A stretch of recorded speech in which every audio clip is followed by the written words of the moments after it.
Bueno, hola y damos la bienvenida a quienes nos escuchan a una nueva inmersión profunda. Y hoy tenemos un tema que creo que nos va a romper un poco los esquemas. Sí, totalmente. Es de esos temas que crees que conoces, pero en realidad no tenemos ni idea. Exacto. A ver, normalmente cuando se habla de un guía de montaña en el Himalaya, existe esta imagen casi de postal en el imaginario colectivo, ¿verdad? Claro, la típica foto. Eso es. Alguien infatigable, cargando mochilas enormes por laderas nevadas, siempre sonriendo bajo unas gafas de ventisca. Y casi automáticamente el mundo entero utiliza una palabra para describir a esa persona. Sherpa. Sí. Se ha convertido a todos los efectos en un título, o sea, en una descripción de un trabajo. Y el problema con esa simplificación es que ha desdibujado por completo casi 1000 años de historia. O sea, convertir la palabra Sherpa en una simple etiqueta funcional, pues es ignorar la inmensa complejidad de quienes realmente la llevan como identidad. Y precisamente por eso estamos aquí hoy. Tenemos sobre la mesa una recopilación brutal, casi enciclopédica, sobre el verdadero pueblo Sherpa. Una fuente de datos fantástica, la verdad. Sí, es una pasada. Y la misión de esta inversión profunda no es repasar rutas míticas de escalada, ni ponernos a analizar el equipamiento de alta montaña. Vamos a desmontar ese estereotipo occidental para descubrir a un grupo étnico que es vibrante. Eso es. Porque, a ver, en nuestras fuentes hablamos de una biología única en el mundo, de una conexión espiritual insondable con las alturas y, bueno, de una realidad socioeconómica muy cruda en el techo del planeta. Material.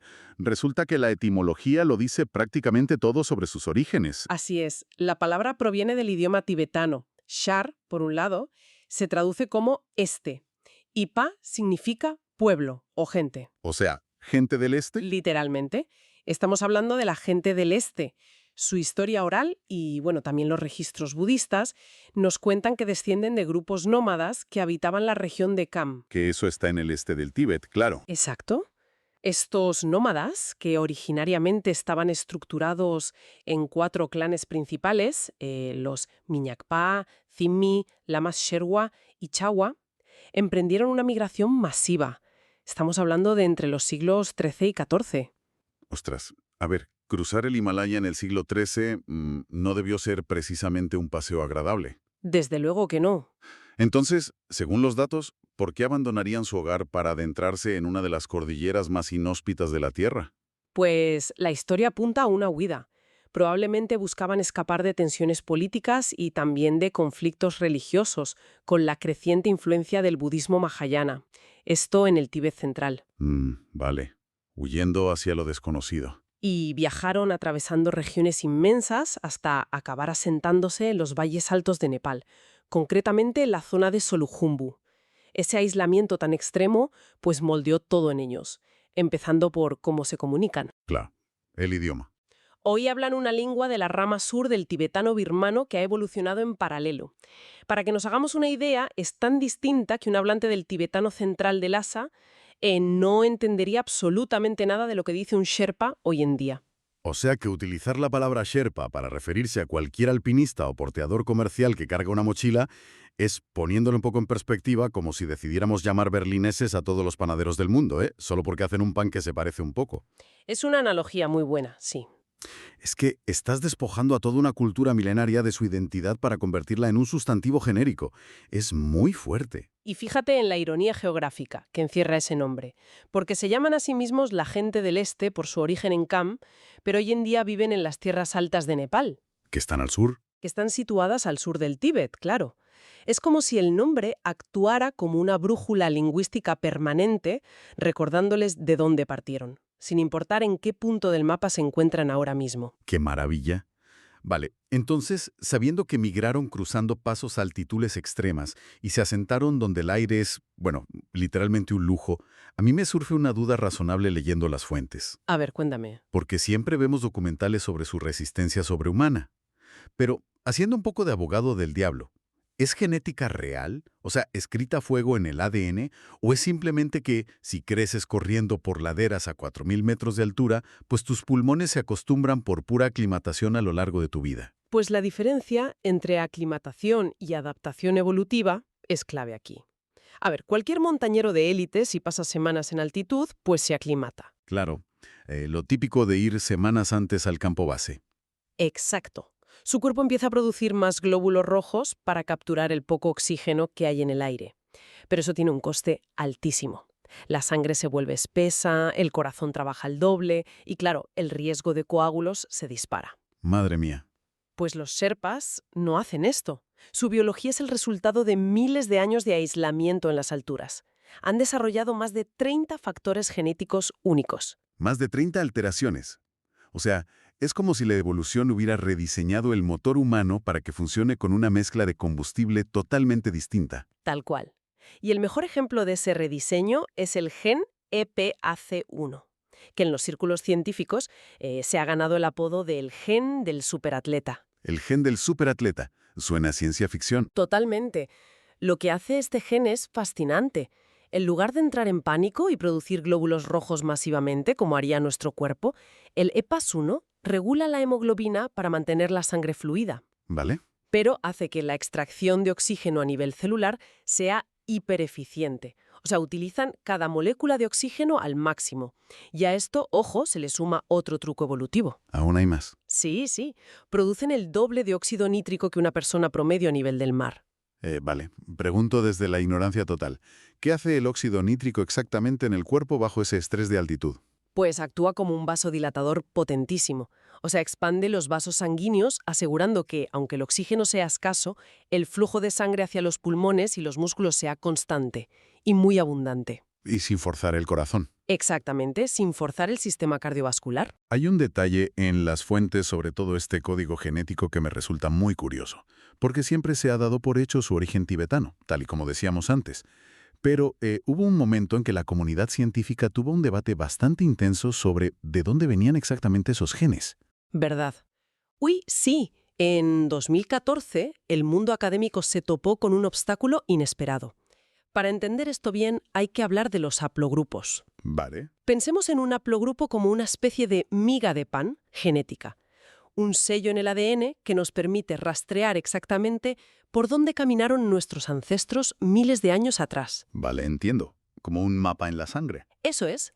Pues un estudio de aquel año analizó estos marcadores y afirmó que casi un 17% del linaje paterno de los Sherpas tenía marcadores, concretamente el haplogrupo R1A1A-M17, que puntaban hacia el subcontinente indio. O sea, un 17%. Que sugerían que una parte importante de su población no venía del este del Tíbet, sino del sur o del oeste. Exacto. Pero claro, eso reescribiría por completo la historia de su migración. Todo lo que hemos dicho hasta ahora se caería por su propio peso. Y generó un revuelo tremendo en la comunidad. Pero bueno, la ciencia tiene la gran ventaja de corregirse a sí misma cuando amplía la muestra. En 2015 y luego en 2017, otros investigadores realizaron análisis genómicos muchísimo más masivos y profundos. ¿Y qué encontraron? Pues descubrieron que esa supuesta influencia de la India era apenas una anomalía estadística minúscula. Estos estudios definitivos encontraron que las migas de pan abrumadoramente predominantes eran los haplogrupos D-M174 y O-M175. Nombres muy técnicos, pero imagino que significan algo clave. Significan que estos marcadores son inconfundiblemente tibetanos. Así que, al final, la genética terminó confirmando lo que la historia oral de la gente del Este llevaba siglos afirmando. ¡Qué barbaridad! Como todo encaja al final. Y aquí es donde para mí, leyendo el material, todo da un giro que me parece fascinante. Porque esta conexión con las alturas no se limita a capilares dilatados o a un metabolismo eficiente que extrae oxígeno. No, va mucho más allá. Claro, su vínculo con la montaña es también profundamente espiritual. Y creo de verdad que esto genera un choque frontal gigantesco con la mentalidad de Occidente. Sin duda. Porque desde fuera, la industria ve la montaña como un reto. O sea, un parque de atracciones de hielo extremo o directamente un trofeo que colgar en el salón. Pero para los Sherpas, ese trozo de roca es algo radicalmente distinto. Es que la cosmovisión Sherpa es muy densa.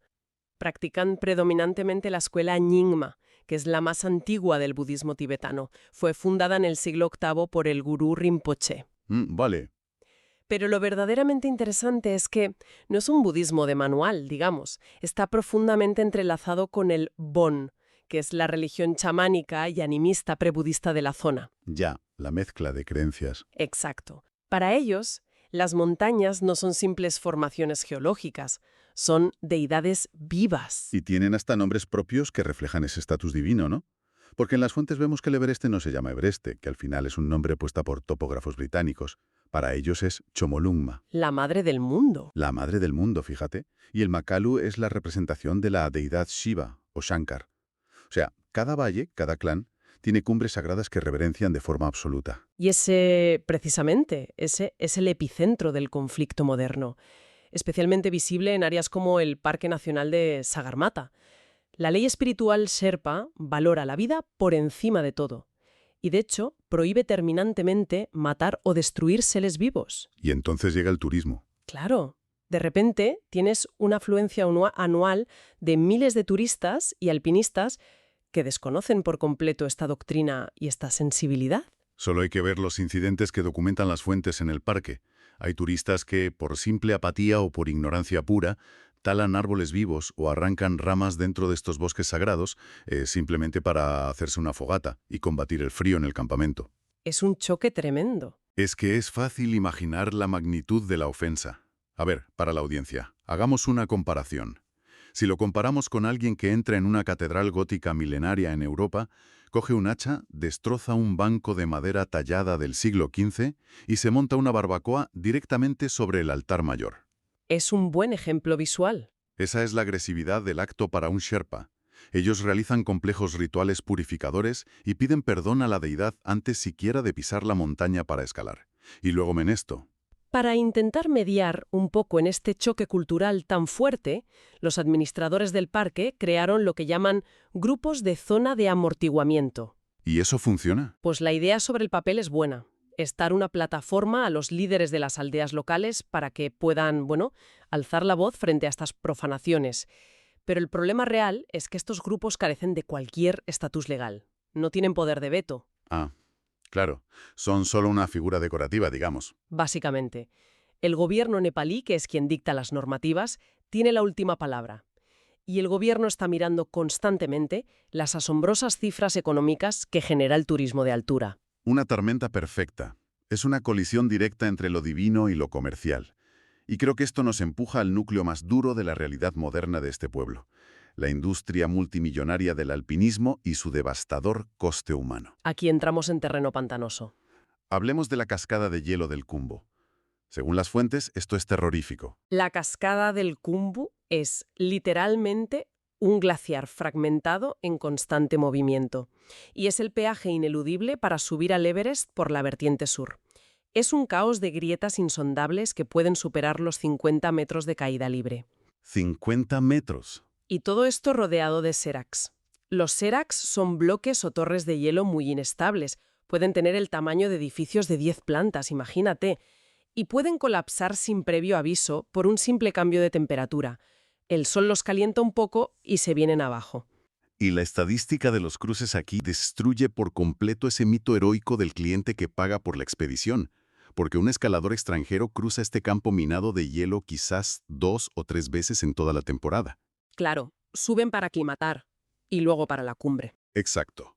Pero los Sherpas, en cambio, tienen que adentrarse en ese laberinto unas 30 veces. Lo hacen de noche o de madrugada, rezando para que el frío mantenga el hielo firme. Y lo hacen cargando todo el peso. Todo el equipo. Botellas de oxígeno, tiendas, comida y, aunque parezca increíble, artículos de puro lujo para que la espera del cliente occidental en la montaña sea más llevadera. Las dinámicas financieras detrás de ese esfuerzo sobrehumano son abismales. Si observamos los datos recientes que tenemos, las expediciones a estas cumbres inyectan alrededor de 300 millones de dólares anuales a la frágil economía de Nepal. ¿300 millones? Es una barbaridad de dinero. Es muchísimo. Sin embargo, un guía Sherpa de altísimo nivel, o sea, alguien que cruza el Khumbu 30 veces bajo torres de hielo a punto de desplomarse, suele ganar un tope de 5.000 dólares por una temporada entera de 2 o 3 meses, jugándose la vida a diario. Y la gran pregunta es, ¿qué pasa cuando el hielo finalmente cede? Porque ocurre, tarde o temprano ocurre. Vaya se ocurre. Y ocurrió de la manera más brutal el 18 de abril de 2014. Un inmenso serac se desprendió sobre la cascada de hielo, provocando una avalancha masiva que atrapó a numerosos guías que estaban fijando cuerdas. Madre mía. Murieron 16 sherpas de golpe.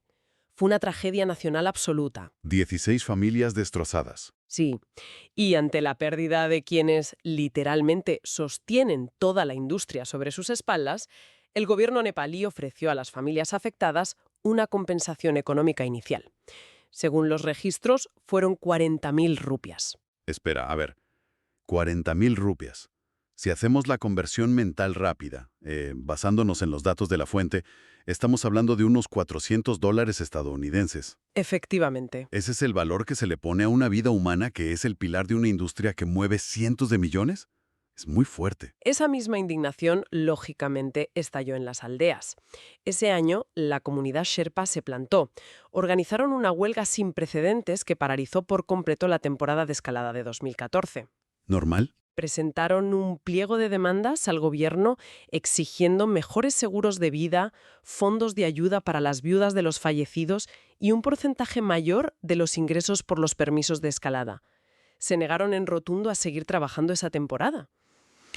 ¿Y las fuentes recogen cómo lo justificaron? Sí, declararon de forma muy solemne que la ruta se había convertido en un cementerio y que su religión, de la que hablábamos antes, y su respeto les impedía caminar literalmente por encima de los cuerpos congelados de sus amigos y hermanos.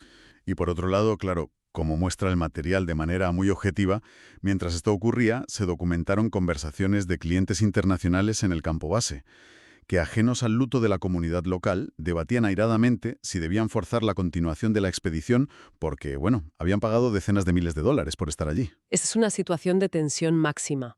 Es un contraste que hiela la sangre, la verdad. Y la montaña no da tregua, ¿eh? Porque las fuentes también documentan que justo al año siguiente, en 2015, un terremoto provocó otra avalancha brutal que dejó 22 muertos en el campo base. Así es. Cuando miras los datos fríos, y esto es un dato demoledor, un tercio de todas las muertes históricas registradas en el Everest son de Sherpas. Un tercio. Porque esa es la infraestructura invisible del alpinismo moderno. A ver, se celebran, y con muchísima razón, las proezas físicas extraordinarias, récords imponentes como el de Kami Rita o Lakpa Sherpa, que han coronado la cima decenas de veces. Son auténticas hazañas humanas que hay que aplaudir. Claro, el mérito esportivo es innegable. Pero el sistema subyacente depende de que una comunidad entera asuma riesgos letales de manera rutinaria para satisfacer la demanda de las economías más ricas del mundo. Y frente a esta trituradora constante, o sea, de peligro de muerte, de presión económica asfixiante, de este choque constante con culturas extranjeras, a mí la pregunta obvia que me asalta es ¿cómo no se fractura esta sociedad? Es el gran misterio, ¿verdad? Sí, o sea, ¿cómo logran mantener su identidad unida cuando bajan de la montaña y vuelven a sus valles en Solukhumbu? Pues la respuesta, según los estudios antropológicos, reside en una cohesión social férrea, que está tejida en el día a día. Se ve muy claramente en algo tan básico como construir una casa. En la construcción. Sí, cuando un hijo Sherpa se casa, no hay un banco local que le conceda un préstamo hipotecario a 30 años. Es la aldea entera la que acude al rescate. Los vecinos aportan comida, traen cerveja, donan materiales y sobre todo su propia mano de obra para levantar los muros de piedra. Y por lo que detallan los textos de las fuentes, no es solo poner piedras una sobre otra hasta tener un tejado. Es un proceso cargado de espiritualidad en cada fase. Totalmente. Porque la casa Sherpa no es solo un refugio contra el viento helado del Himalaya. Tiene que ser un espacio simbiótico, ¿no? La planta baja, por ejemplo, se reserva para los animales, que proporcionan calor hacia arriba. Un diseño muy inteligente. Sí. Luego el nivel principal es para los humanos, con esos techos a dos aguas para expulsar el humo de las cocinas tradicionales. Y unas letrinas de compostaje que están preparadas para cuando el suelo exterior está tan congelado que es imposible salir. Exacto. Y luego las casas más afortunadas tienen una habitación santuario inmaculada dedicada exclusivamente a las deidades locales. Es alucinante. Esa adaptabilidad al entorno también se veía en su ropa tradicional. Tenemos el chuba para los hombres, que es una túnica de lana gruesa muy característica, que forma una especie de bolsillo gigante en el pecho llamado namdok. Ah, el namdok. Sí, sirve para guardar cosas o incluso calentarse las manos. Y por otro lado, los vestidos tongkok de las mujeres, que van siempre adornados con un delantal a rayas muy colorido llamado pangden. Aunque las fuentes señalan que esto se está perdiendo un poco, ¿no? Bueno, sí, hoy en día es evidente que la globalización está sustituyendo rápidamente esa lana tradicional por ropa occidental sintética y abrigos de plumas comerciales. Ya, es ley de vida, supongo. Sin embargo, hay una institución social, y esto es interesantísimo, que la globalización no ha podido reemplazar de ninguna manera: el arte del Yangtze. El Yangtze. Tenía muchísimas ganas de llegar a esto. Porque cuando lo lees, el Yangtze suena a, bueno, una simple fiesta de pueblo para pasarlo bien. Pero en realidad es un evento altísimamente estructurado. Muy, muy estructurado. O sea, los hijos del anfitrión van casa por casa convocando a los invitados de forma oficial. Y cuando llegan, no se sientan donde quieren, ni mucho menos. El mapa de asientos es una radiografía exacta de la jerarquía social. Una puesta en escena total. Claro, los hombres con menos estatus se sientan junto a la puerta, donde hace más frío y hay más corrientes de aire. Los de mayor rango van al centro, cerquita del fuego, cómodos. Las mujeres se agrupan en el medio, pero con un poco menos de rigidez. Sí, es muy curioso cómo organizan el espacio. Luego el anfitrión, durante las primeras horas, solo sirve cerveza. Nada de comida al principio, cero. Solo alcohol para ir soltando el ambiente antes de que empiece el canto y el baile. Y ese, precisamente, es el verdadero objetivo del Yangtze. Es que no es pura filantropía ni ganas de divertirse porque sí. Es pura ingeniería social comunitaria. Ingeniería social, me encanta el término. Es que lo es. El anfitrión gasta un porcentaje enorme de sus excedentes, de su riqueza, en comida y bebida para agasajar a sus vecinos. Pero el propósito encubierto es generar una deuda de gratitud, ganarse el favor del pueblo. Para cobrarlo más adelante. Exactamente, porque saben perfectamente que en un clima tan extremo y despiadado como el del Himalaya, llegarán tiempos donde hará falta mano de obra urgente, ya sea para cosechar antes de que caiga una nevada imprevista o para reconstruir un tejado destrozado por el viento. Claro, es que si lo pensamos, los inviernos allí deben ser brutales. Si no cooperas, es que simplemente no sobrevives. Es brillante. A ver, para que quienes nos escuchan lo visualicen, es la versión sofisticada y de vital importancia de cuando invitas a tus amigos a unas pizzas y unas cervezas en casa. Sí, la típica trampa. Claro, a sabiendas de que al día siguiente les vas a pedir que te ayuden a subir una lavadora por las escaleras en una mudanza. Exacto. Es, digamos, una manipulación benigna institucionalizada por completo, para garantizar que cuando la vida se ponga muy cuesta arriba, la comunidad responda como un solo bloque sólido. Es un ejemplo perfecto. La reciprocidad y la hospitalidad en las aldeas de Solucumbo no son simples normas de etiqueta o buenos modales para quedar bien, son literalmente un mecanismo de supervivencia colectiva pulido durante siglos de aislamiento. Madre mía, el viaje que hemos hecho hoy creo que cambia por completo la perspectiva sobre este tema. Si hay algo que quienes nos escuchan deberían llevarse de esta inmersión profunda que hemos hecho en el material, es que la palabra Sherpa no es una entrada más en un catálogo de turismo de aventura. Desde luego que no. Es un pueblo milenario. Hablamos de gente con raíces profundas en el Tíbet, con un código genético que ha sido tallado a cincel por la falta de oxígeno durante milenios. Son los guardianes espirituales de deidades de roca y hielo. Así es. Y mantienen viva una comunidad inquebrantable, a pesar de ser muchas veces la fuerza de trabajo prescindible para una industria turística gigantesca de la que el gobierno extrae millones. Entender todo esto creo que es el mínimo exigible para respetar una cultura mucho más allá de la típica foto de rigor en la cima del Everest. Pues sí. Y tras analizar toda esta complejidad estructural que nos ofrecen las fuentes, a mí me surge una reflexión final mirando hacia el futuro. Una que creo que no podemos esquivar. A ver, cuéntanos. Hemos diseccionado cómo la fisiología Sherpa, su economía, que está ligadísima al alpinismo comercial, y su propia religión, que venera a estas montañas, dependen intrínsecamente de la presencia del hielo perenne. Claro, todo orbita alrededor de eso. Todo su ecosistema, tanto el físico como el espiritual, depende del hielo. Entonces, la gran pregunta que queda flotando en el aire para que la audiencia la medite es: ¿qué le ocurrirá a la esencia y a la identidad misma de este pueblo milenario cuando el implacable calentamiento global derrita de forma ya definitiva los glaciares sagrados de Chomolungma? Ostras, es una imagen poderosísima y la verdad bastante desoladora para dejar suspendida en la mente. Creo que da para pensar un buen rato. Da mucho que pensar, sí. Pues con esa reflexión cerramos nuestra inmersión profunda de hoy. Esperamos de verdad que este viaje por las fuentes les anime a seguir cuestionando lo que dan por sentado y, como siempre, a buscar la historia completa detrás de las etiquetas. Nos encontramos en la próxima.